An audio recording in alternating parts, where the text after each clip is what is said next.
Shalom saudara-saudara yang diberkati oleh Tuhan, selamat datang kembali dalam diskusi pelajaran Sekolah Sabat yang dipersembahkan oleh Gereja Masehi Advent Hari ke-7 Uni Indonesia Kawasan Barat.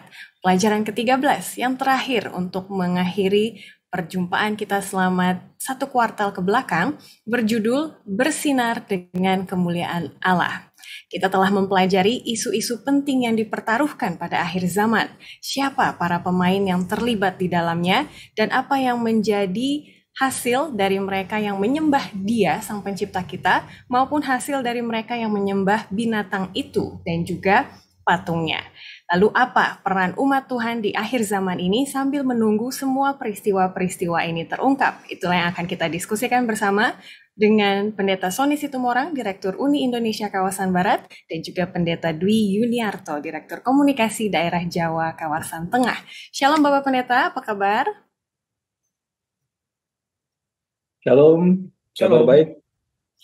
Terima kasih sudah bersama dengan kami, dan kami puji Tuhan di episode lalu saya meminta para pemirsa untuk meninggalkan komen apa yang menjadi kesan dan juga pesan selama kuartal ini untuk memperbaiki pelajaran Sekolah Sabat di kuartal yang akan datang. Jadi saya mau bacakan pendeta-pendeta apa yang telah dikatakan oleh pemirsa kita dan juga salam-salam mereka kepada kita dan juga jemaat lain yang sedang menonton. Ada dari Bapak Doni Lujileo, ini saya pilih satu untuk pemirsa di Indonesia dan satu untuk pemirsa di Sabah, Malaysia. Nanti tolong Pendeta Dwi Yuniarto untuk menanggapinya ya. Dari Bapak Doni Lujileo, wakil dari Indonesia, mengatakan beliau sangat menolong bagi saya untuk mengerti dan membagikannya kepada jemaat. Dan dari Sabah, Malaysia, saya memilih Bapak Jo Luwin Joiru mengatakan, secara pribadi saya suka dengan cara mengambil contoh kehidupan seharian kita sebagai landasan untuk menjelaskan firman Tuhan agar mudah dipahami. Dan katanya diskusi kita juga sedikit lawak, jadi enak untuk didengar. Apa tanggapan Pendeta Dwi untuk para pemirsa yang setia sampai pada pelajaran Sabat 13 ini? Silakan Pendeta. Baik, terima kasih Ivy. Jika kita melihat tanggapan-tanggapan dari para pemirsa semua, mereka memperhatikan ya dari apa yang ditayangkan, yang diprogramkan oleh Departemen Komunikasi dari Uni Indonesia Kawasan Barat. Sudah tentu dari tanggapan-tanggapan ini juga membuat kita supaya lebih baik di dalam mempersiapkan pelajaran-pelajaran Sekolah Sabat ini dan membuat lebih menarik. Jadi memang contoh-contoh dari kehidupan sehari-hari yang bisa menjadi sebuah ilustrasi yang itu sesuai dengan firman Tuhan akan menjadi sangat menarik. Ya, pengalaman-pengalaman hidup berjalan dalam pergumulan-pergumulan di zaman akhir ini bisa menjadi contoh-contoh yang menarik yang bisa diceritakan di dalam pelajaran Sekolah Sabat ini. Termasuk tadi kalau misalnya ada tanggapan tadi yang kelihatan Sekolah Sabat ini nggak serius yang jadi kaku gitu, jadi ada masukan seperti itu. Saya pikir juga itu untuk para narasumber bisa menjadi perhatian, walaupun juga tidak terlalu mengembang kemana-mana, jangan jadi juga stand up comedy, saya pikir juga tidak. Ya, betul. Terima kasih Pendeta, dan inilah yang kita hargai ya, ada interaksi timbal balik sehingga program ini bisa berjalan sampai waktu yang sekarang. Kurang lebih 2 tahun lebih gitu ya, jadi puji Tuhan untuk itu. Lalu Pendeta Sony Situmorang, saya memperhatikan ada beberapa komen dari kota-kota yang pendeta kunjungi dalam 1 bulan terakhir ini. Jadi Bapak Beni Gantare dari Jemaat Batu Ampar Balikpapan, Adel Penumoy dari Jemaat Kosasih di Kupang, dan juga Jack Leo dari Toraja, Sulawesi Selatan. Apa respon dari pendeta selama ini mengadakan pelatihan komunikasi dan juga radio Advent sedunia di kota-kota ini? Silakan pendeta. Terima kasih Pak Beni dan kawan-kawan. Memang kita adakan pelatihan komunikasi agar kita semua anggota jemaat lebih aware bahwa salah satu tools atau alat yang paling efektif untuk mendeklarasikan Injil melalui media digital ya. Sama seperti sekarang ini juga kita berempat ada di sini, Pak Beni, kemudian Bapak siapa lagi Avi? Ada dari Kupang, namanya Bapak Doni, Bapak Doni, Bapak Adel, dan juga dari Toraja Bapak Jack. Dan Bapak Jack bisa melihat kan karena media ini ya, jadi apa kesannya Kita harapkan dengan pelatihan yang kita buat dan juga kunjungan AWR Adventist World Radio akan membuat kita semakin dekat dan nama Tuhan semakin dimuliakan, dan juga motivasi buat para pemirsa boleh juga mendeklarasikan Injil. Minimal share kita punya link YouTube video ini ke semua saudara-saudara atau teman-teman yang saudara kasihi. Itu dari saya. Terima kasih, Ivy. Terima kasih. Dan karena like, comment, dan juga share dari para saudara-saudara sekalian, maka episode yang kemarin sangat tinggi sekali dia punya jumlah orang yang menonton. Puji Tuhan untuk hal itu. Baik, sebelum saya akan melanjutkan, saya juga mau say hi kepada Bapak Father Sianturi yang sudah lama tidak mengkomen, dan katanya beliau walaupun diam begitu ya, tapi terus menonton setiap minggunya. Lalu ada nama-nama baru juga seperti Yana Bisai dari Jemaat Eleazar Kota Raja Jayapura Papua, dan juga Jeffrey Say Jemaat Muntok Bangkah Barat maksud saya. Jadi saya akan bacakan ayat inti kita pada pelajaran yang terakhir dalam kuartal ini sebelum Pendeta Dwi nanti akan berdoa buka bagi kita. Wahyu 18 ayat 1 mengatakan, kemudian daripada itu aku melihat seorang malaikat lain turun dari sorga. Ia mempunyai kekuasaan besar dan bumi menjadi terang oleh kemuliaannya. Silakan Pendeta Dwi. Baik, untuk mulai diskusi kita, mari kita berdoa. Bapa kami yang bertahta dalam kerajaan sorga, kami mengucapkan puji syukur dan terima kasih Tuhan memberkati kami, menyertai kami. Pada saat ini kami akan belajar firman Tuhan melalui pelajaran sekolah sahabat. Tuhan kiranya Engkau memberkati dalam diskusi kami, dan biarlah Engkau kuasai dengan kuasa Roh Kudus-Mu yang akan selalu memberi pengertian dan menuntun langkah hidup kami benar di hadapan Tuhan. Bapa di sorga, kiranya Engkau memberkati kami semua, dan juga seluruh pemirsa yang menyaksikan tayangan. Tuhan kiranya Engkau memberkatinya. Kami pasrahkan pembelajaran firman Tuhan pada saat ini hanya ke dalam tangan Tuhan. Di dalam nama Tuhan Yesus kami berdoa dan mengucap syukur. Amin. Amin, terima kasih. Pemirsa, mari kita berdiskusi bersama dan nanti di akhir kita akan membahas beberapa pertanyaan dan juga pernyataan yang telah masuk akan ditanggapi oleh para narasumber kita. Hari Minggu memiliki judul Bersiap untuk Krisis Terakhir. Kita akan melihat pesan dari Rasul Paulus, apa yang harus kita lakukan Pendeta Dwi sambil menunggu peristiwa-peristiwa yang telah kita pelajari ini akan terungkap nanti di masa depan. Silakan Pendeta. Baik, terima kasih Ivy. Menarik sekali pelajaran sekolah sahabat kita. Kita sudah tiba di pelajaran yang terakhir. Dan di pelajaran yang terakhir ini, Rasul Paulus mengingatkan kita bahwa peristiwa-peristiwa akhir zaman itu akan terjadi. Kapan? Bagaimana caranya? Itu yang kita belum tahu. Tapi kita diberitahu bahwa itu akan terjadi. Pasti akan terjadi. Hal-hal yang mengejutkan kita, ya hal-hal yang mungkin di luar dari pemikiran kita, itu akan terjadi di zaman akhir. Tetapi Rasul Paulus mengingatkan kepada kita kembali, ya, yang terpenting dari setiap umat Tuhan setelah diberi tanda-tanda peringatannya adalah untuk berjaga-jaga dan sadar.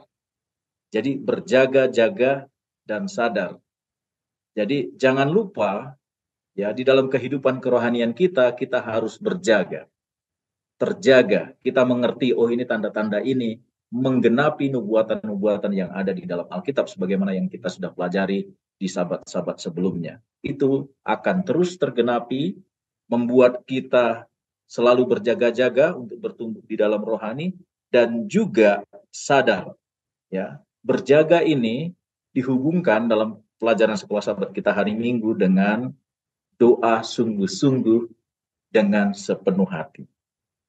Sadar itu berarti serius dengan waktu yang kita jalani dan fokus-fokus untuk hal-hal yang benar-benar, ya, penting dan sesuai dengan firman Tuhan.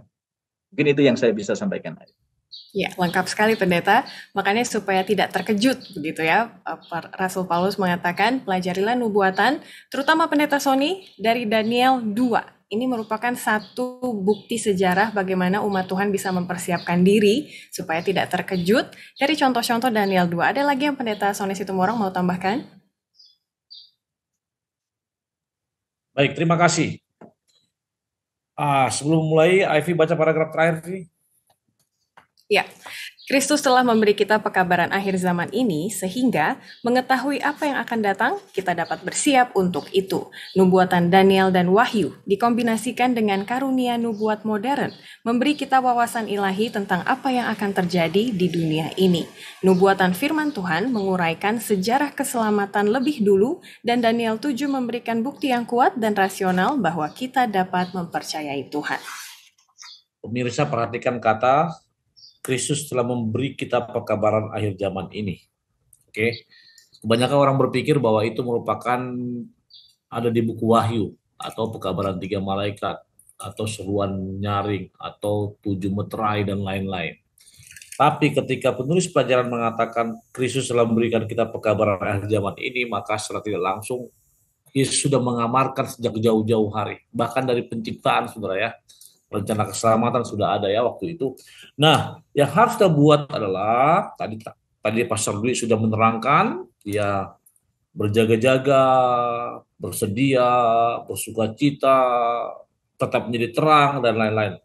Namun yang saya mau tambahkan sedikit adalah, pernahkah terbayangkan kenapa sampai Tuhan mengirimkan penglihatan apa istilah saya, Ivy? Visual tour. Ya, visual tour. Artinya kan Yohanes itu kalau zaman sekarang ini visual tour, dia melihat, ya, dia melihat. Daniel juga apa?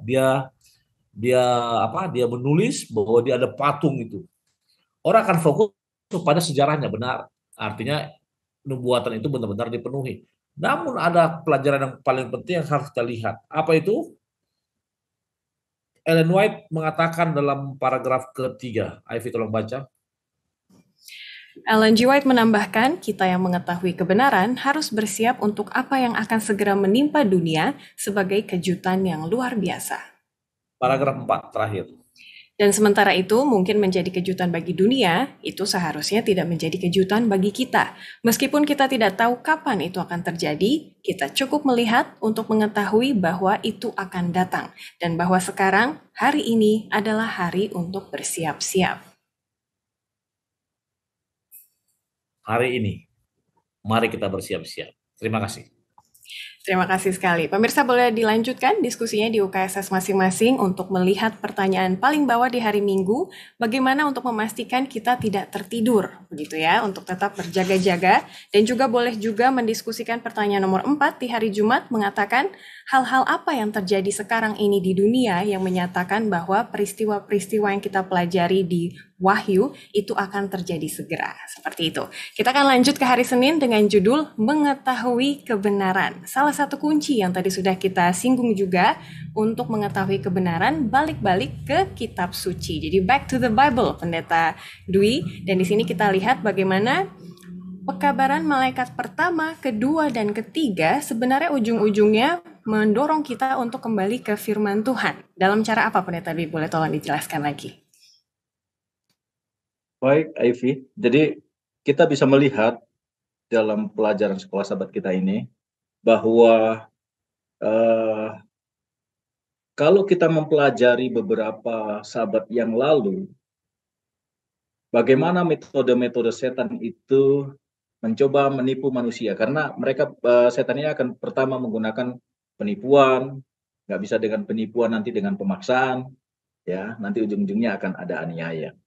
Jadi di beberapa sahabat yang lalu saya tertarik bahwa di situ dimasukkan juga berbicara tentang kata hati, atau kalau bahasanya sekarang itu kalau sebuah judul khotbah mungkin bisa dibuat gini, hati-hati dengan hati gitu. Oke, mantap Pendeta. Jadi kadang-kadang kan kita berpikir itu gini, semua harus tanya kata hati nuranimu begini. Bagaimana kata hati nuranimu? Padahal itu juga digunakan oleh setan, karena Alkitab sudah mengingatkan betapa liciknya hati. Ya, betapa liciknya hati manusia ini. Dan ujung-ujungnya sesuai dengan pelajaran sekolah sahabat kita hari Senin ini dan beberapa sahabat yang lalu berkomentar, kembali semua standarnya adalah firman Tuhan. Kembali semua standarnya adalah kitab suci sebagaimana di pelajaran hari Senin. Tadi Ivy katakan ujung-ujungnya toh harus kita kembali kepada kitab suci. Jadi sebagai wujud untuk berjaga-jaga, salah satunya adalah tadi katakan bahwa berdoa dengan sungguh-sungguh. nggak berhenti sampai di situ. Pelajaran hari Senin itu kembali mengingatkan kepada kita, selain berdoa sungguh-sungguh, salah satu cara berjaga-jaga itu adalah menyelidiki kitab suci.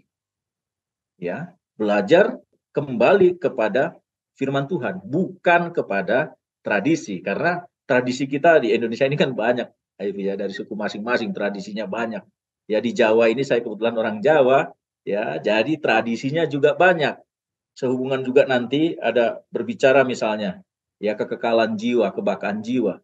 Kami orang Jawa juga mempercayai akan hal itu. Sebagian ya ada, itulah sebabnya kalau orang mati nggak benar-benar mati karena rohnya masih hidup. Ada 1 hari, 3 hari, 7 hari. Nah, hal-hal yang seperti itu. Tetapi pelajaran sekolah sahabat kita mengajak kepada kita kembali kepada kitab suci sebagai standar kebenaran itu. Oke, Ivy. Amin, Pendeta, terima kasih. Sangat lengkap sekali, dan ini dikatakan bahwa ujung-ujungnya semua ini, Yohanes 8 ayat 32 mengatakan kebenaran akan memerdekakan kamu. Nah, itu yang akan menjadi harapan bagi kita ya.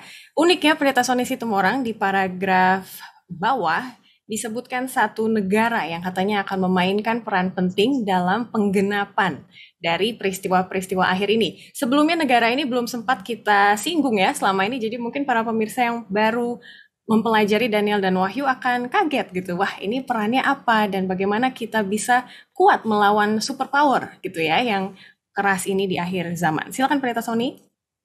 Baik, terima kasih Ivy. Memang di paragraf ke 4 ada nama negara dibuat, itu Amerika Serikat. Suatu negara yang penduduknya ada penduduk aslinya, kemudian yang sekarang menguasai merupakan pindahan dari Eropa. Bahkan sudah dibuatkan pada pekan lalu seperti apa? Seperti apa pekan lalu kita bicarakan? Dia bertanduk dua seperti domba, di mana mereka menawarkan kedamaian. Coba saudara lihat sekarang negara mana yang paling perhatian sama anggotanya atau rakyatnya. Bahkan homeless pun dia dibiayai.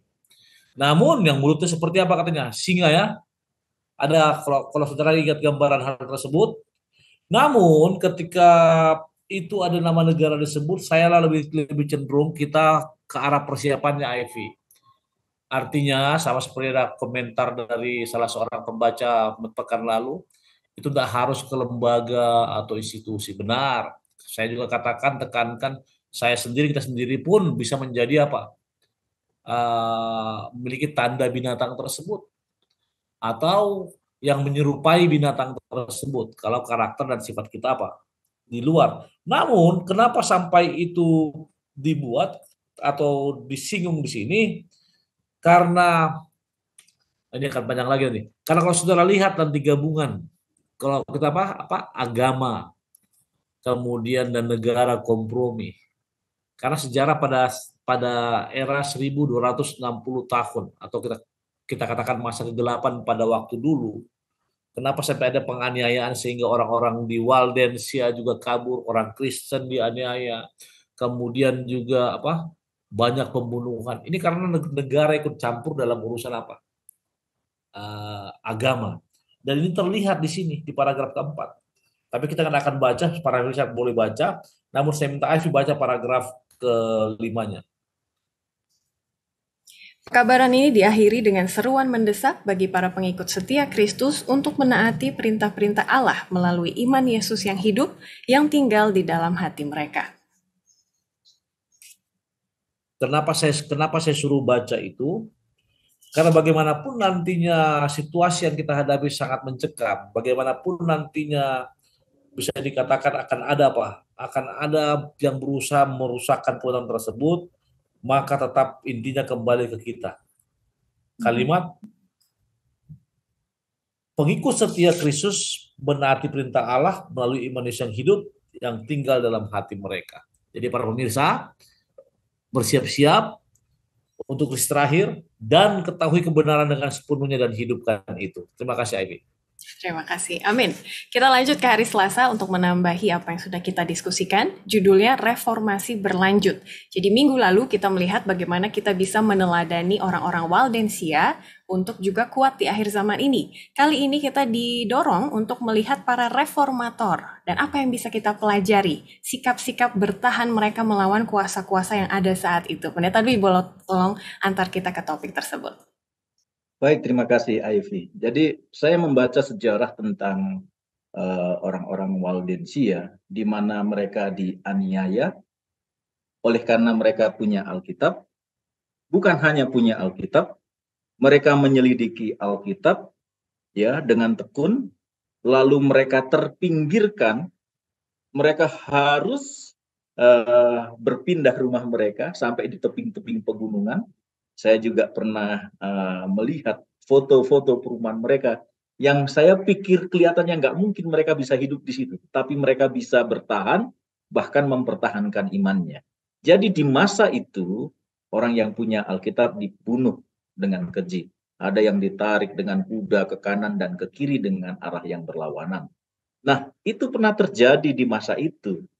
Ya, pada para reformator pun ya resiko dengan nyawanya ketika mereka memiliki kebenaran itu dan menghidupkannya yang berlawanan dengan pemerintah saat itu.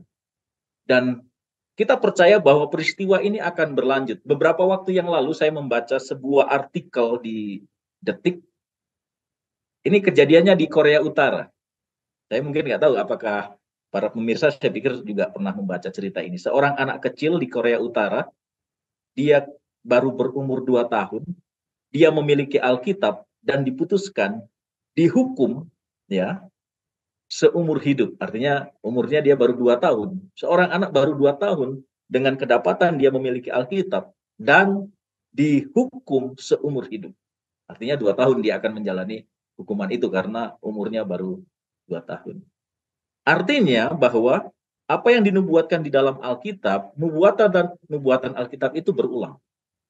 Dari zaman orang-orang Waldensia, terus menerus kepada reformator, lalu selanjutnya kepada akhir zaman, ya, sampai kepada sekarang ini pun sudah banyak yang mengalami untuk hal itu. Jadi artinya bahwa ini akan terjadi, tetapi firman Tuhan selalu memberikan kekuatan. Di dalam kitab Daniel juga dinyatakan bahwa bangsamu akan terluput. Jika Tuhan melihat bahwa kita akan dikuatkan, maka Tuhan yang lebih tahu yang akan menguatkan setiap umat-umatnya. Mungkin itu yang saya bisa sampaikan.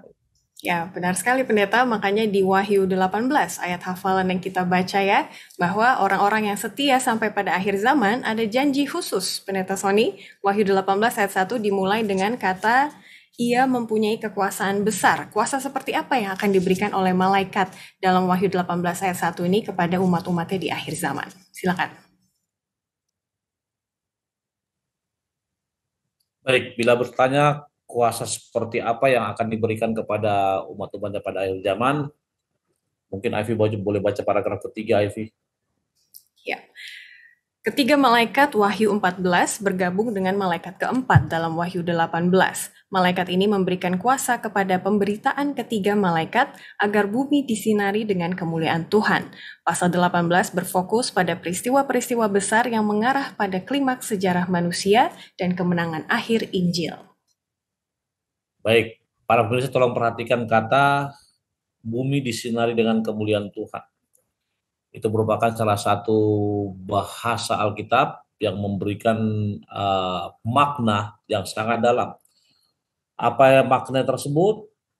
Afi boleh baca paragraf terakhir, Afi. Ya.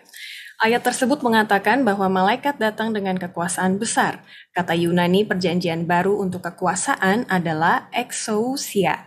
Yesus menggunakan kata ini dalam Injil Matius selaras dengan pengutusan murid-muridnya. Dalam Matius 10:1, Yesus memberikan murid-muridnya kuasa atas penguasa-penguasa dan kekuatan kejahatan. Dia mengirim mereka keluar dengan kuasa ilahi untuk menang dalam pertempuran antara yang baik dan yang jahat.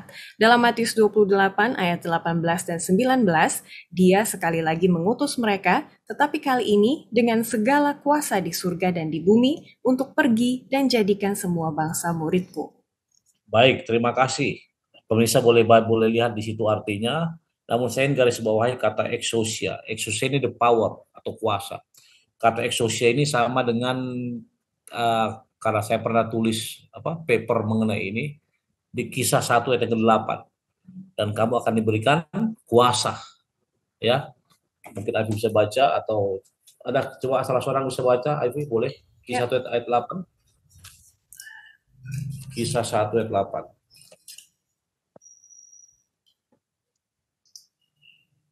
Kisah 1 ayat 8 mengatakan, tetapi kamu akan menerima kuasa kalau Roh Kudus turun ke atas kamu, dan kamu akan menjadi saksiku di Yerusalem dan di seluruh Yudea dan Samaria dan sampai ke ujung bumi.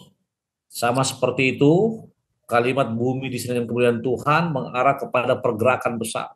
Ingat judulnya reformasi berlanjut, artinya apa? It is time to reform. Inilah waktunya untuk mereformasi iman, reformasi semuanya. Dan saya senang dengan kalimat ketika murid-murid diutus digunakan kata exousia, sehingga pada Pentakosta ada 3.000 murid dibaptis dalam satu hari, dikirim berdua. Dan yang paling luar biasa saudara-saudara, yang merupakan tugas kita yang selama ini sering kita lalaikan adalah dalam Matius 28 ayat 18 sampai 19. Itulah maknanya. Apa itu? To declare the gospel, ya, untuk menyampaikan kabar Injil ke seluruh dunia. Hanya masalahnya ketika segala kuasa di sorga dan di bumi diberikan kepada kita untuk menjadikan bangsa muridku, maukah kita menerimanya? Kembali Ivy, Pastor Dwi, sama seperti penciptaan, ya. Penciptaan ketika Tuhan menciptakan Adam dan Hawa. Sudah diberikan semuanya. Masalahnya, menurutkah Adam dan Hawa? Kita ketahui ceritanya, akhirnya jatuh. Jadi intinya, reformasi berlanjut, bila mana 3 hal yang saya katakan kepada kita tentang malaikat itu di Wahyu 18 kita lakukan, dan yang paling penting, mari kita deklarasikan Injil ke seluruh dunia. Terima kasih Ivy. Terima kasih sekali. Jadi pada prakteknya sebenarnya kembali pertanyaannya kepada kita masing-masing ya. Apakah kuasa itu sudah kita rasakan atau gunakan untuk menunggu kedatangannya kedua kali? Itu akan menjadi satu faktor kegenapan nubuatan yang selama ini kita pelajari. Kita akan lanjut ke hari Rabu karena Wahyu 18 ayat 1 tidak hanya berbicara mengenai kuasa yang besar tersebut, tapi kuasa tersebut akan bersinar. Kemuliaan Tuhan memenuhi bumi. Dalam hal apa maksudnya di sini Pendeta Dwi, kemuliaan Tuhan akan memenuhi bumi? Baik, jadi kalau kita melihat sebagaimana yang sudah diterangkan oleh Pendeta Sony tadi, ya, bagaimana kuasa itu menyinari bumi. Jadi kalau kita melihat Ivy, ya, sebenarnya nanti di pelajaran hari Kamis, tapi di sana ada kata akhir dari semua yang akan dihadapi setelah munculnya pekabaran 3 malaikat itu, ya, maka di sana ada kemuliaan Allah yang disebutkan. Jadi ini juga ditulis oleh hamba Tuhan Ellen G. White, ya, di dalam pelajaran kita yang hari Rabu ini. Ya, inilah kemuliaan Allah yang menutup pekerjaan malaikat ketiga. Karena doktrin dari gereja kita menekankan tentang pekabaran 3 malaikat ini. Ya, jadi nanti akan ditutup dengan kemuliaan Allah.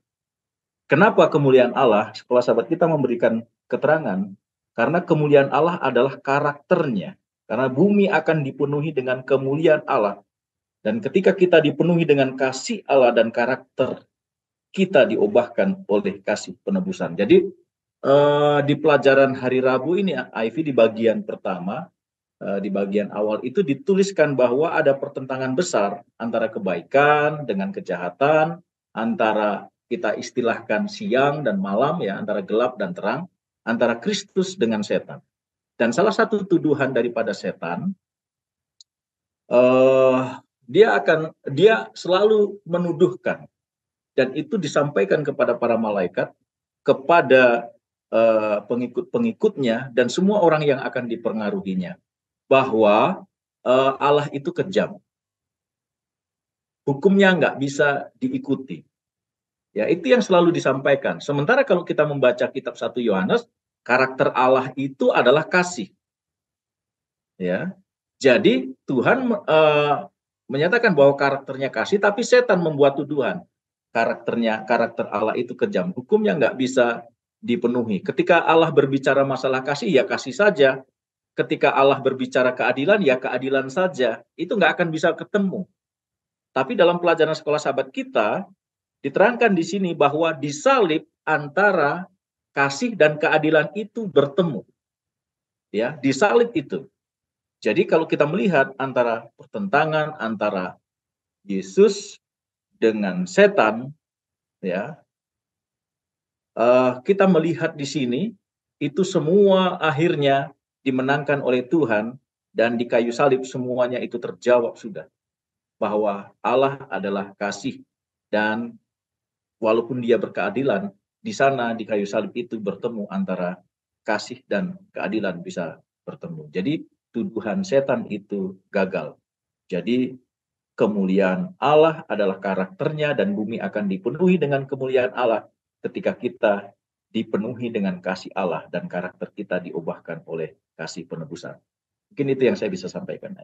Ya, begitu indah sekali bahwa tuduhan setan pertama telah dipatahkan oleh Yesus, gitu ya. Dan sampai ke akhir zaman ini akan dipatahkan oleh orang-orang yang mengaku pengikut Yesus, yang adalah kita juga. Jadi karakter kita akan mempunyai faktor dalam penggenapan nubuatan yang kita pelajari selama ini. Nah, Pendeta Sony Situmorang di bagian akhir dari hari Rabu, di sini lebih ke doktrinal juga, karena saya akan sambungkan kepada pertanyaan nomor 1 di hari Jumat. Ada hubungannya pekabaran malaikat ketiga dengan pembenaran oleh iman, justification by faith. Bagaimana itu, Pendeta, hubungannya? Silakan. Baik, oke. Ellen White menulis katanya di sini, apakah pembenaran oleh iman itu adalah pekerjaan Allah dalam meletakkan kemuliaan manusia dalam debu dan melakukannya bagi manusia apa yang tidak dapat dilakukannya untuk diri sendiri? Pembenaran oleh iman, justification by faith. Yang saya tahu bahwa itu merupakan fase atau tahap bagaimana seseorang itu menerima kebenaran Kristus. Kalau kita kembali untuk sampai ke surga, paling tidak kita harus lewati 3 tahap ini. Di justify, itu ketika saudara dibaptis di gereja Advent, atau sebenarnya untuk lebih jelasnya ketika saya menerima kebenaran tersebut. Yang saya terapkan, praktekkan dengan menerima baptisan yang mengakui Tuhan sebagai juru selamat pribadi saya atau dalam Yesus. Setelah di-justify, maka kita akan masuk ke dalam sanctify. Artinya kita disucikan oleh iman. Kapan itu? Ketika saya sudah sedang beriman, lalu saya berusaha lebih dekat, tapi saya jatuh. Ketika saya jatuh, saya berdoa, Tuhan ampuni saya, kita disanctify. Nah, setelah itu, dan kompilasi, saya tidak katakan kompilasi ya, pengalaman rohani ini membuat kita masuk ke tahap ketiga sebelum saya di surga. Itu apa? Ketika saudara diangkat oleh karena kasih karunia, maka Anda diglorify, dimuliakan oleh iman. Nah, sekarang kita masuk, kenapa dibahas pembenaran oleh iman? Benar. Itu merupakan Allah, Tuhan punya apa itu? Tuhan punya pekerjaan, tapi dia meminta respons kita. Oke, respon. Jadi seperti hukum Newton ketiga, ada namanya, kalau saya tidak salah, hukum Newton ketiga itu aksi sama dengan reaksi. Ya, kalau bagi saya biologi fisika, saya dulu biologi A2, jadi saya masih ingat itu, aksi sama dengan reaksi. Itu sebabnya paragraf terakhir dengan jelas mengatakan statement ini. Ivy, tolong baca. Tidak ada kemuliaan bagi diri kita sendiri dalam perbuatan baik kita, atau kebenaran kita, atau kebajikan kita. Pekabaran kebenaran Kristus terdengar dari ujung bumi yang satu ke ujung yang lain. Inilah kemuliaan Allah yang menutup pekerjaan malaikat ketiga.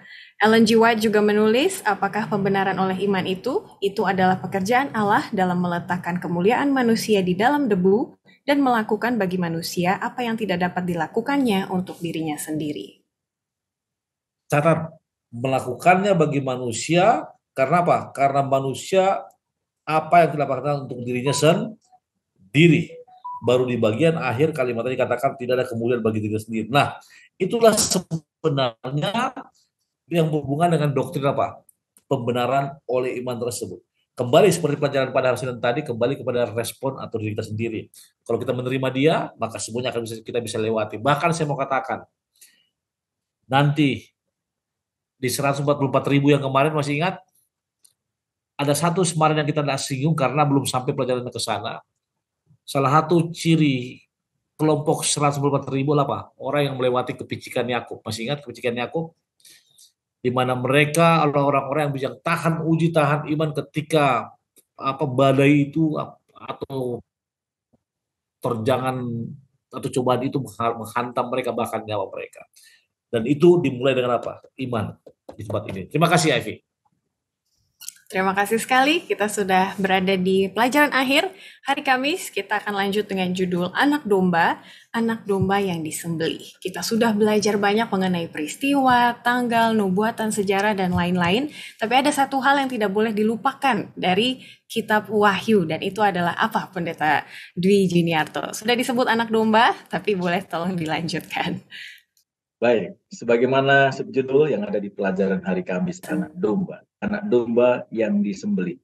Kita percaya atau kita sering membaca bahwa kitab Wahyu kadang-kadang menyulitkan kita dengan begitu banyak simbol-simbol. Ada simbol tentang seekor naga di langit, ada malaikat yang terbang di tengah-tengah langit, nanti ada simbol lagi seorang wanita menunggangi binatang merah ungu, sudah kita pelajari. Tetapi fokus di pelajaran hari Kamis ini berbicara masalah anak domba yang disembelih. Pertanyaannya, siapa itu anak domba yang disembelih? Semua tokoh-tokoh Alkitab, pelajar-pelajar Alkitab, para teolog itu merujuk bahwa anak domba yang disembelih itu adalah Yesus Kristus yang disalibkan. Kalau kita kilas balik, kalau kita membaca Alkitab, dari Kejadian sampai Wahyu, ada sesuatu yang sangat menarik yang Tuhan tempatkan. 2 pasal pertama di dalam Alkitab, Kejadian 1 dan 2, berbicara masalah Eden diciptakan. Lalu kalau kita lompat ke paling akhir, 2 pasal terakhir di kitab Wahyu, berbicara mengenai Eden juga yang dipulihkan. Karena mulai pasal yang ketiga kitab Kejadian, di sana masuk dosa. Sampai di dalam buku Wahyu pasal 20. Lalu apa solusinya untuk dunia? Ya, tadi 2 pasal pertama suci, ya sempurna. 2 pasal yang terakhir mengenai pemulihan yang sempurna itu, di tengah-tengahnya ada dosa. Mulai Kejadian 3 sampai kita pelajari kitab Wahyu pasal 20 berbicara masalah dosa. Dan solusinya adalah salib di sana. Ya, solusinya ada salib. Siapa salib itu? Ya, salib itu adalah anak domba yang disembelih. Yesus Kristus, solusi satu-satunya untuk masalah dunia yang berdosa adalah salib atau anak domba yang disembelih atau Yesus Kristus yang disalibkan itu. Solusinya hanya itu. Dan kita sebagai umat Tuhan dikatakan bahwa di sini kita harus dengan sengaja menempatkan anak domba yang disembelih atau Yesus Kristus yang disalib sebagai pusat doktrin dan misi kita di jantung, ya, mau setiap khotbah, pelajaran firman Tuhan, kehidupan sehari-hari kita, jantungnya, pusatnya harus berpusat pada Yesus Kristus yang disalibkan. Kemanapun itu yang harus menjadi yang utama, yang mau disaksikan. Mungkin itu yang saya bisa sampaikan. Amin, indah sekali ya. Jadi apakah Yesus bisa menjadi solusi? Pertanyaan nomor 3 di hari Jumat, Pendeta Sony Situmorang. Apa jawaban yang dapat kita berikan kepada orang-orang yang mengkritik ketika kita membentangkan mengenai kitab Wahyu yang bagi mereka adalah menakutkan dan lain-lain? Apakah kita kurang mengabarkan mengenai Yesusnya begitu ya, sehingga orang-orang sulit untuk menerima kebenaran kitab Wahyu dan Daniel? Silakan Pendeta Sony. Saya sangat setuju dengan pernyataan dan pertanyaan ini, apalagi berhubungan dengan kitab Wahyu, di mana di sana berbicara mengenai tanda binatang dan juga peringatan-peringatan yang menakutkan. Namun seperti pekabaran 3 malaikat dan juga judul pelajaran sekolah sahabat kita, 3 pekabaran kosmis atau 3 pekabaran malaikat seluruh dunia, maka itu kita bahas kan di hari pertama, sahabat pertama kedua. Yeah. Itu menakutkan, namun itu kabar baik, oke?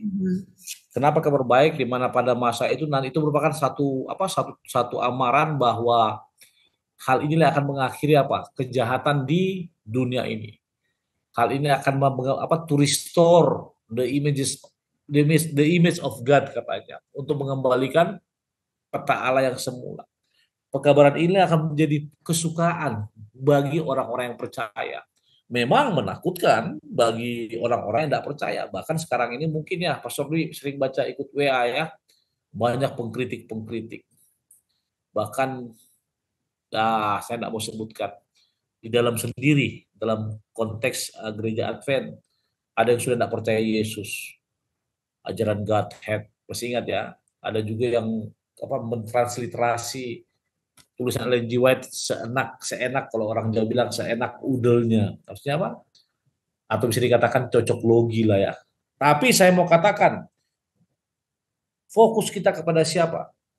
Karena ini bicara mengenai binatang, maka saya juga akan ajak saudara untuk fokus kepada binatang yang juga dilambangkan kepada juru selamat itu sendiri. Siapa itu? Afi boleh baca paragraf ke 1, 2, 3, 4. Oke. Kita harus dengan sengaja menempatkan anak domba yang disembelih di pusat doktrin dan misi kita dan di jantung setiap khotbah yang kita khotbahkan. Setiap artikel yang kita tulis, setiap doa yang kita buat, setiap lagu yang kita nyanyikan, setiap pelajaran kitab suci yang kita berikan, dan dalam segala hal yang kita lakukan. Biarkan kasih yang diungkapkan oleh anak domba di kayu salib mengubah cara kita memperlakukan satu sama lain dan menggerakkan kita untuk juga peduli pada dunia. Sangat jelas pemirsa, artinya ketika ini kita lakukan, maka itulah respon tanggapan kita kepada para pengkritik, kepada orang-orang yang mengatakan itu. Kalau tadi diulangi oleh Ivy itu semuanya, cara hidup, cara khotbah, bahkan mengubah dan lain-lain. Atau sekali lagi Ivy, biar pemirsa bisa ulang kembali dan dengar ini penting sekali ya, boleh tolong sekali lagi. Paragraf keempat, hari Kamis. Kita harus dengan sengaja menempatkan anak domba yang disembelih di pusat doktrin dan misi kita dan di jantung setiap khotbah yang kita khotbahkan, setiap artikel yang kita tulis, setiap doa yang kita buat, setiap lagu yang kita nyanyikan, setiap pelajaran kitab suci yang kita berikan, dan dalam segala hal yang kita lakukan. Biarkan. Lanjut. Biarkan kasih yang diungkapkan oleh anak domba di kayu salib mengubah cara kita memperlakukan satu sama lain dan menggerakkan kita untuk juga peduli pada dunia. Terima kasih. Itu dari saya. Baik, puji Tuhan, sangat baik sekali. Sebenarnya tadi sudah bisa jadi konklusi ya, tapi saya tetap kembali kepada narasumber kita untuk menekankan. Jadi selama 3 bulan ini kita mempelajari Daniel dan Wahyu, terutama pekabaran 3 malaikat, apa panggilan kepada kita, cara hidup kita, menantikan kedatangan Yesus yang kedua kali. Boleh saya mulai dari Pendeta Sony terlebih dahulu?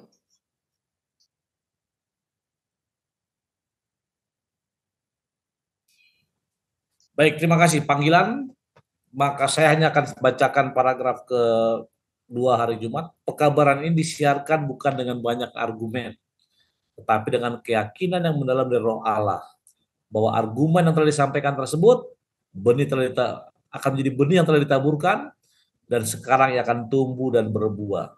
Masalahnya, ketika saudara sudah membaca semua ini, mempelajari semua ini, apakah benih-benih itu muncul tumbuh dalam diri Anda, sehingga benih-benih tersebut nantinya akan menjadi apa? Menjadi suatu kekuatan dan juga passion atau semangat kita untuk boleh mendeklarasikan Injil.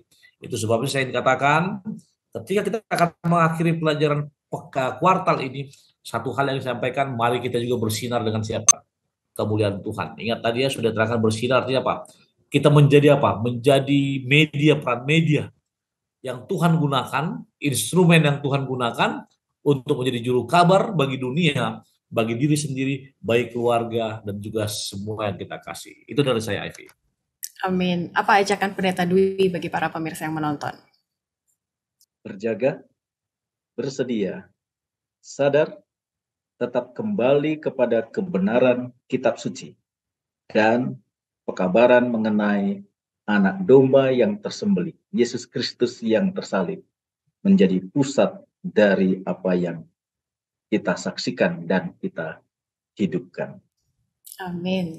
Apa respon dari para pemirsa setelah mengikuti pelajaran selama 1 kuartal ini? Kami rindu untuk membacanya di komen dari video ini. Jadi tolong tinggalkan dan semoga itu menjadi doa juga. Kami membacanya akan juga mendoakan itu bagi para pemirsa sekalian. Mari kita respon beberapa pertanyaan dan pernyataan yang telah masuk. Saya arahkan pertama kepada Pendeta Sony Situmorang dari Bapak Daang BKY mengenai nubuatan Daniel dan Wahyu.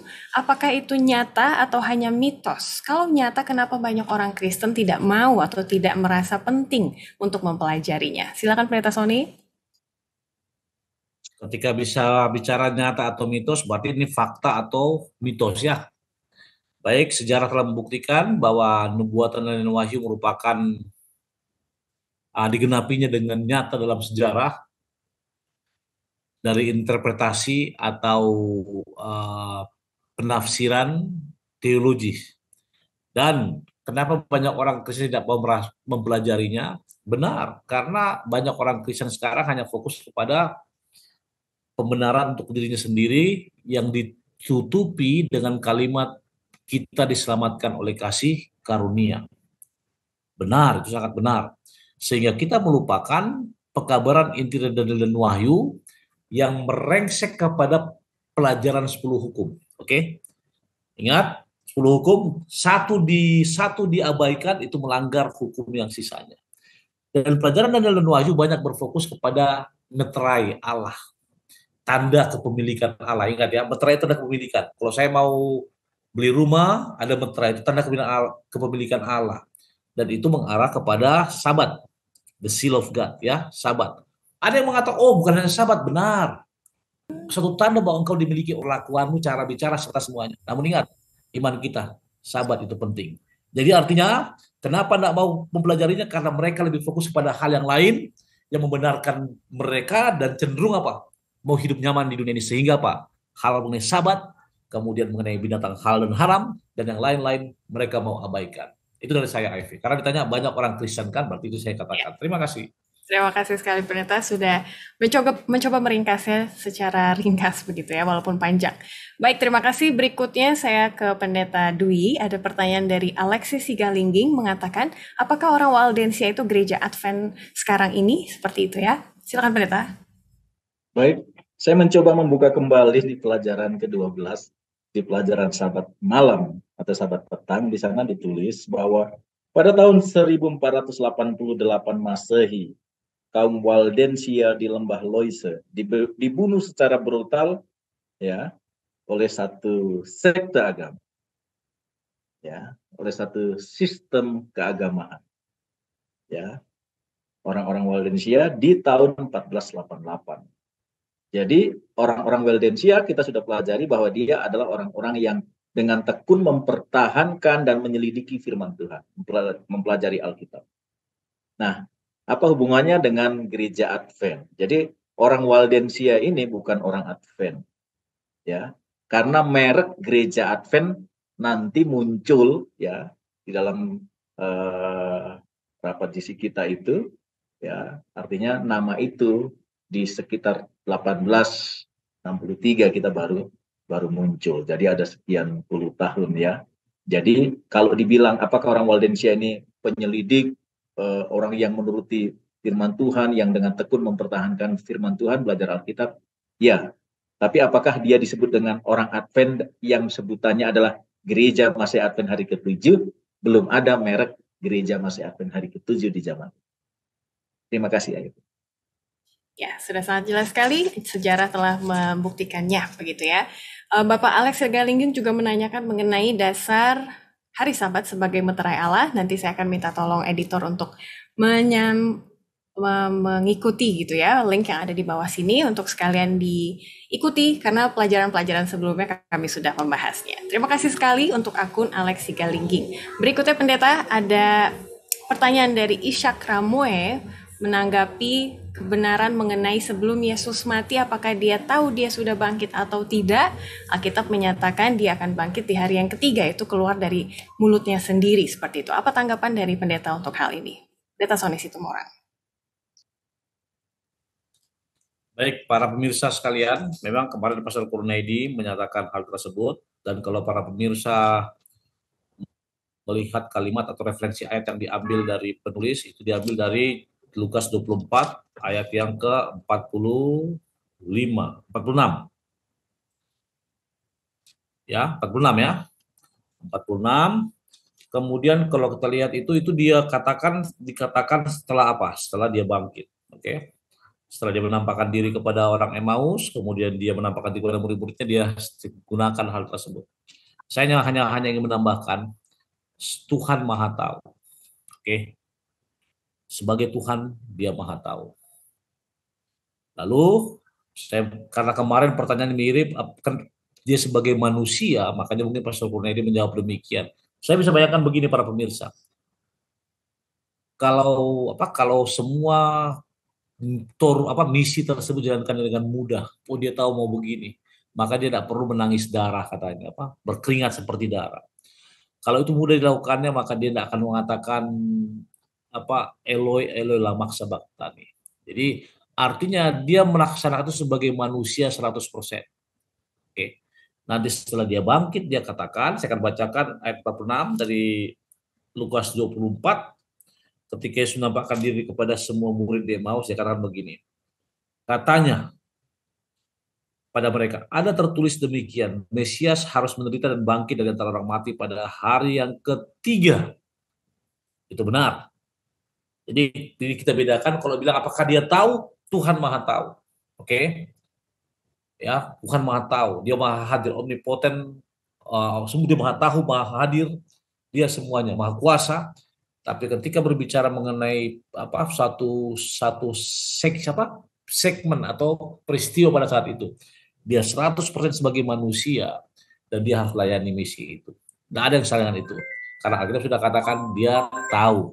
Jadi hanya mau memberitahukan bahwa pertanyaan kemarin itu mengarah kepada dia sebagai manusia, artinya sebagai manusia dalam menghadapi misi atau penderitaan tersebut. Terima kasih, Ivy.